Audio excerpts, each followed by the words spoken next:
My name is Mrs. Baker. I know. Mrs. Stallings phoned me. Will you please be seated?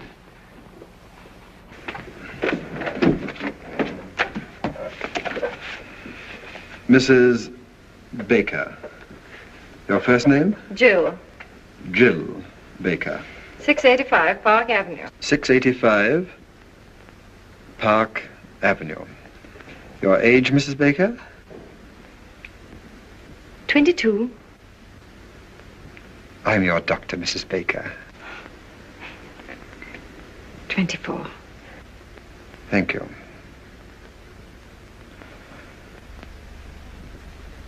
Doctor, I want to be frank with you. I'm absolutely certain there's nothing really wrong with me. I'm sure you'll feel differently when you leave this office. You see, most people know nothing about themselves. Nothing. Their own real personality is a complete stranger to them. Now, what I'm trying to do is to introduce you to your inner self. I want you to get acquainted with yourself. Wouldn't you like to meet you? No. You see, I'm a little shy. All right. What seems to be the trouble? Well, it's difficult to show you the symptoms at the moment because it comes and it goes. Oh. It comes and it goes. Yes. It's so unfortunate. It's always the same whenever I see a doctor. When I come, it goes. And when I go, it comes.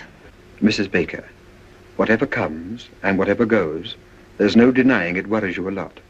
So please drop all your inhibitions, release your inner self, and speak freely. What comes and what goes? Hiccups. Hiccups? Yes. Whenever I get nervous or irritated, I get the hiccups.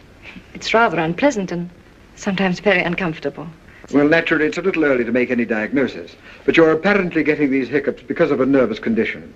Let's find out what causes that condition. Sounds plausible. Thank you. Would you mind stepping into the next room?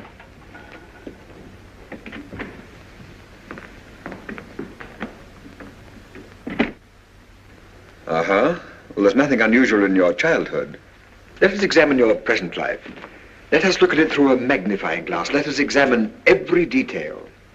Mrs. Baker, you're married, aren't you? Yes. When did you get married? When I was 19. How long have you been married? For 6 years. To the same husband? Yes. Aha. Doctor, please believe me, there's nothing wrong with my marriage. You could go through all Park Avenue and you wouldn't find a happier couple. Well, I'm sorry, but it's my duty to explore every avenue, especially Park Avenue. How old is your husband? 35. His business? He's vice president of an insurance company. But will you please leave my marriage alone? Very well, very well. Just relax. We'll talk about something entirely different. Do you suffer from headaches? No. How is your appetite? Good. How do you sleep? Frankly, not so well. How does your husband sleep? Very well. Uh-huh. Now, during one of these sleepless nights, when you wriggle around restlessly, and you look to your right, what do you see? My dressing table. And when you look to your left, what do you see? My husband.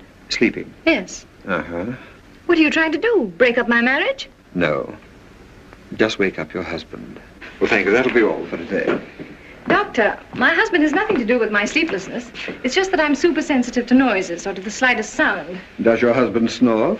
No. But I must admit he breathes rather heavily. Oh, he does. I don't think there's anything I can do about it. After all, he has to breathe. I suppose so. Well, Mrs. Baker, I'm afraid your husband's ability to sleep is too big a challenge for you. It's rather like, well, have you ever been on a diet? Yes, a vegetable diet. Well, how would you feel if you had to struggle with a few raw carrots and have someone next to you eat a big juicy steak? With a large baked potato? Yes. My husband, 2 weeks ago. Well, didn't it make you nervous? No. But now that you mention it, now that I think of it, it is rather irritating. And not very considerate. No, it isn't. After all, husbands expect their wives to keep their figures, but on the other hand... I would call it a complete lack of cooperation. It is. Uh-huh.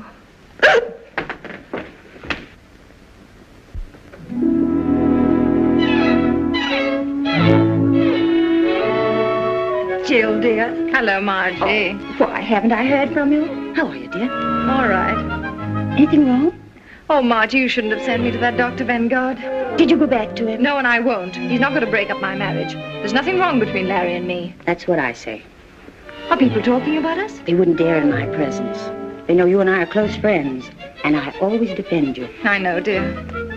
Defend me against what? Well, now, after all, town and country called you the Happy Bakers. That's kind of sticking out your chin. Well, how many of our friends have stayed married for 6 years? Why shouldn't they call us the Happy Bakers? Well, why not? Your name is Baker, isn't it? Oh, Margie. I've been perfectly miserable for the last 2 weeks. I'm so marriage conscious. Whatever I look at, whatever I think of, I always find myself connecting it with my marriage. How I hate that Vanguard. And yet, if I'm honest, I must admit... What, dear? Well, if a wife looks at her husband through a magnifying glass, she's bound to see something. Yes, I should think so. Things I was never aware of before. Things I never noticed. For instance? Well, it's just an illustration, but like the other morning. You know how difficult it is for me to fall asleep. Well, finally, when I'm lucky enough to drop off, promptly at 8:15, what do I wake up to? A gargle. A gargle. Mm-hmm. That's the bugle call of marriage. Gargle is reveille, snore is taps. And what is there between? At 9 o'clock in the morning, he goes out of my life. Oh, my dear, isn't it the truth?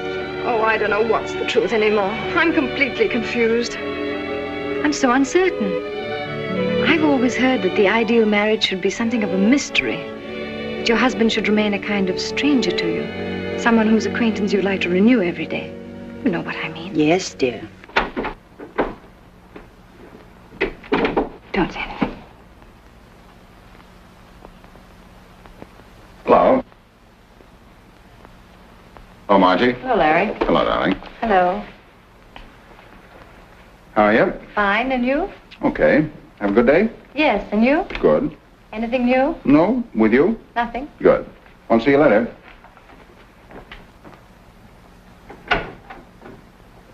Well, what could he say? Why, of course, dear, there was nothing new, and he frankly admitted it.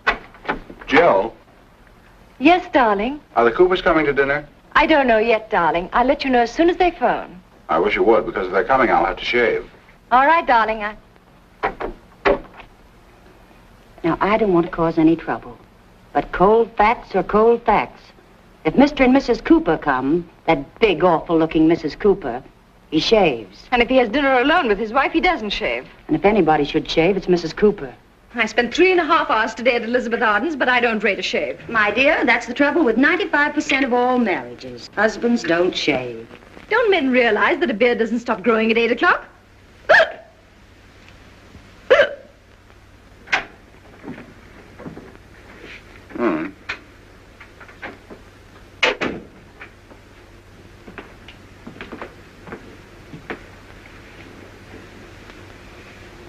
Larry, Yes, dear. they're back. Fine. Have a good trip? Who? The Evans. Say, that reminds me. That son of a gun promised to call me as soon as he got back. I'll bet Continental's after him about his annuity. The Evans are still in Bermuda. The Hiccups are back. Huh? Oh.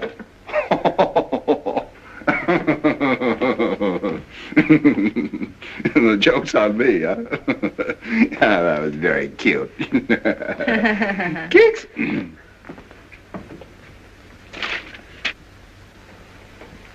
Larry, when you came in just now, you asked me if there was anything new. Oh, say, there is something new. And something very important, too. You know who's coming to dinner a week from Thursday? The president of Universal Mattress and the president and secretary-treasurer of United Furniture and some other high executives of both companies. Oh, good grief. Oh, I know it's going to be one of those nights, but Universal Mattress and United Furniture have merged. They're reshuffling their entire insurance account. Now, the tough man to crack is Kafka of Universal Mattress. I've done a little detective work. He's a Hungarian. As a matter of fact, they're all Hungarian. So let's give the dinner a kind of Hungarian touch, huh? Now, look, Larry. Oh, now, listen, darling. I don't expect you to behave like a gypsy, but let's hire a Hungarian cook and make him a wonderful goulash. Kafka'll love it. I'm going to get that insurance account if I have to stuff that Hungarian like one of his own mattresses. Oh, and to make him feel really at home, our foreign division manager tipped me off. Just before they start to eat, you say, Eggeschegera. Eggeschegera. It means to your health or something like that. Eggeschegera. Mm-hmm. Oh, it's just a little thing, but you know how it is. Success in business is 50% hard work and 50% the right cigar. Eggeschegera. That's great, darling. Swell. Only a little more cheerful. You know, Eggeschegera. Eggeschegera. Oh, you mean Eggeschegera. Ege Shegara. Yeah, that's it. That's great, darling. Thanks.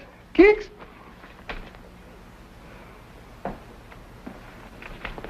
Larry. Hmm? Why'd you do that? Do what? Keeks. Why, I always do that. Why? Well, why does one do things? But when you do it, what does it mean? Is there some underlying thought? Oh, No, just a habit, isn't it? yes, if you want to call it that. Like scratching your head or patting your dog. Would you do it to some other woman? I don't know. I never tried. But you do it to me. Well, you're my wife. And that gives you the right to poke me in the stomach whenever you want to. Darling, don't you feel well? Fine.